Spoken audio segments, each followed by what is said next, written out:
Here's a little bit of an update on the cherry trees that I planted about 9 months ago.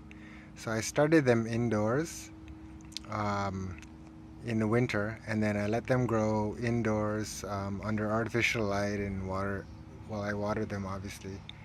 And then about 2 months ago, so it's June right now, near the end of June. 2 months ago, I brought them outside. Obviously, I hardened them off in the way that you're supposed to, slowly introducing them to the outdoors.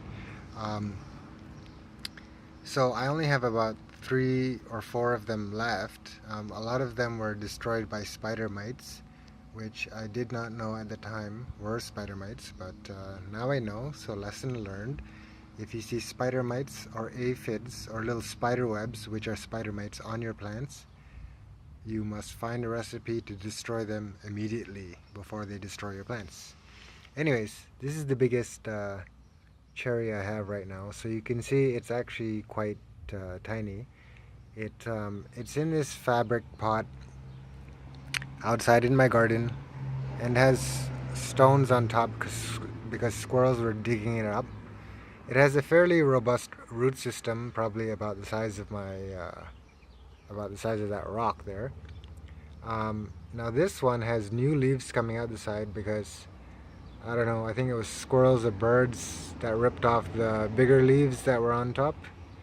And the cool thing about this one is that it has two suckers growing out of the roots from the soil.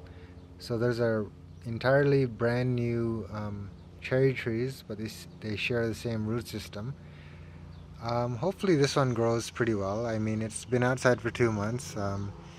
It grew new leaves after being the old ones were ripped off, so I guess it is still healthy, and it's probably, hopefully, going to grow more in the coming months. So back here, right in the ground, I have another of the cherry trees that were not destroyed by spider mites.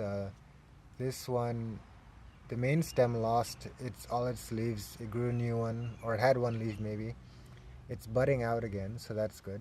And then it also has a three-leafed um, tree coming from its same roots. So these two cherry trees share the same root system.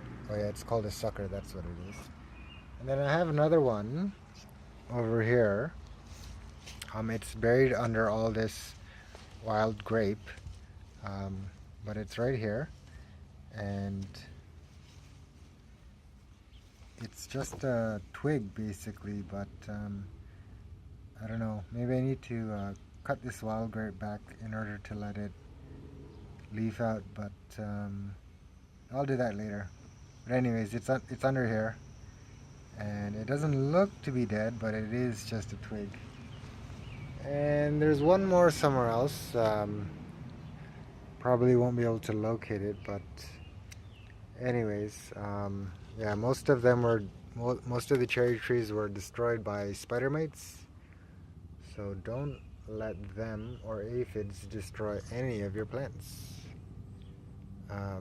If you're still watching, the recipe I used was you just take a spray bottle and then you mix 1 part, basically 250 milliliters water, 250 milliliters rubbing alcohol, so 1 part rubbing alcohol, 1 part water, and then 15 milliliters of dish soap. You give it a good shake, and then you take that solution in your spray bottle and you spray them all over your plants, on the tops of the leaves and then on the bottom of the leaves, and then you do that every 3 days for a week, and that should destroy all the aphids and spider mites. But you do have to keep a look out for them because they might come back. So, but that is a very good solution that does work. All right, hope you enjoyed this update video.